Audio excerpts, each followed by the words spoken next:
Hello there, welcome to my views on news. Two news stories. Firstly, a drone strike this morning in the Amhara region of Ethiopia, in which several Fano fighters have been killed. Reportedly, where was this drone strike conducted? From which airport was it conducted? Details for you in this video. Secondly, an Eritrean diplomat is relentlessly lashing out at Ethiopia, at Ethiopian government's position, new position rather, we can say, which PM Abiy took 3 days ago when he spoke about the Red Sea. Who is this Eritrean diplomat? He's a serving diplomat. What is he saying?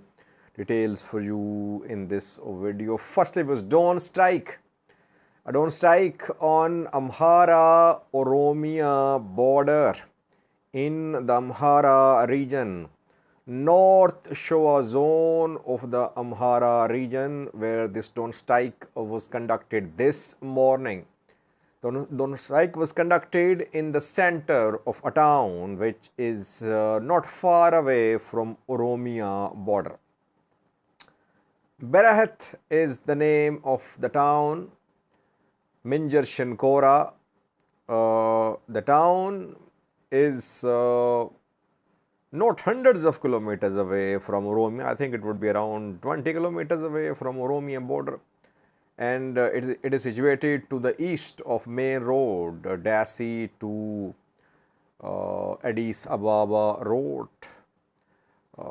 It is around 20 kilometers away from Shino. Shino is the first checkpoint on Oromia side of Oromia Amhara border. When people from Amhara region enter Oromia, they are stopped at Shino, where checkings are carried out, and sometimes people say they are returned. They are not allowed to enter Oromia to reach Addis Ababa. So this incident happened around 15 to 20 kilometers away from Shino in Brahat town. We have been seeing fighting between Fano fighters and Ethiopian forces for the control of this town in Ararti, Barahat, and in nearby areas. There have been heavy clashes in Minjar Shinkora. All these places in Minjar Shinkora. Minjar Shinkora is right on Amhara Oromia border. Fano fighters they entered Ararti a few weeks ago. They took control of Ararti, then counteroffensive came, Fano fighters retreated, and then they launched counteroffensive. So since then we have been seeing hostilities in Minjar Shinkora on Amhara Oromia border. This drone strike targeted the Fano fighters in the center of the city. Unknown number of fighters were killed in this attack, who were reportedly in a vehicle when this attack was carried out. Which base was used to carry out this drone strike? Obviously, Bishoftu. Everyone knows that from Bishoftu, you can easily hit North Shore zone of the Amhara region. The combat drones of Ethiopia, TB2s, Winglongs, their very effective range is around 150 kilometers, 200 kilometers. And that is why we have seen strikes only in North Shore zone of the Amhara region, in Gujam.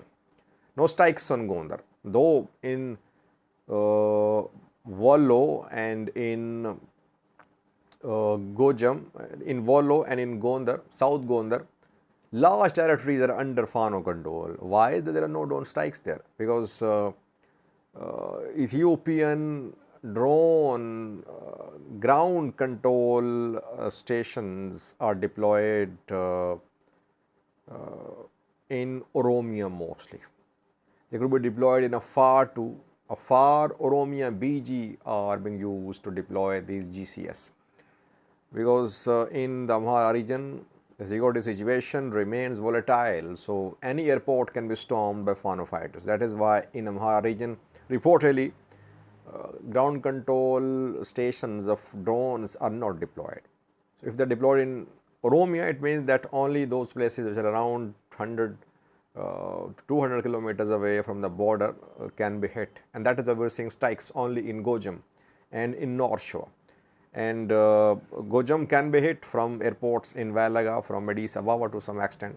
North Shore can easily be hit from Bishoftu, Ethiopian Air Force military base. So I think that the ground control stations are deployed to Bishoftu for the strikes which are happening in North Shore. Let's see, no statement from the government. Government never confirms drone strikes. We have not seen a single statement from the government so far confirming drone strikes. And Fano fighters, they always say civilians dying. They would say that the target was civilian and civilians have died. Now it is difficult to differentiate between Fano fighters and civilians in most part of the Amhara region, because unarmed youths are supporting Fano fighters, and Fano fighters sometimes they are clad in civilian clothes, and sometimes they don't have weapons too. So it is difficult to differentiate. Drone strike has been confirmed reportedly. Secondly, viewers, an Eritrean ambassador is relentlessly slamming Ethiopian government. His criticism started when Fano TV published a trailer of a documentary about Ethiopian position on Red Sea. And before the complete speech of Ethiopian PM Abiy was published, this ambassador spoke and he said, there are no ifs and buts about Eritrean sovereignty and territorial integrity. Who is he? His name is Ambassador Estefanos, serving ambassador. He is Eritrean ambassador to Japan. And then we saw that PM Abiy's speech was published by Fano television. And though we have not seen any official statement since then from Eritrea, what is Eritrean government's position? But Eritrean government has launched its backed activist news outlets which have started a campaign against Ethiopian government, against PM Abiy. We are seeing lots of posts by these activists, these pro-Eritrean government news outlets criticizing Ethiopian PM Abiy, Ethiopian government. Ambassador Estefanos is the only ambassador who is speaking. Obviously, he is serving ambassador. It means that what he is saying is government position. People say, Sajid, maybe Isaias and Abiy on the same page. They are trying to play. Maybe they have agreed something, and and PM Abiy, that is why, just took public into confidence by mentioning offers like territory swapping or giving of shares in Ethio Telecom or GERD. Maybe PM Abiy and Isaias agreed, and now they are going to prepare their people for this deal. Well, I don't think so. I think PM Abiy seemed frustrated when he spoke. It seemed as if he had tried all the options. Options were not working. Eritrea was not responding. That is my assessment. Maybe I'm wrong, but I think Ethiopian government is frustrated. And one piece of evidence is the campaign launched by Eritrean ambassador Estefanos. It means he's speaking on behalf of the Eritrean government. It means there's no agreement between Isaias and Abiy. Rather, Abiy tried to convince Isaias to talk about Ethiopian position, about Red Sea, but Isaias is not flexible, it seems. Now, let's see.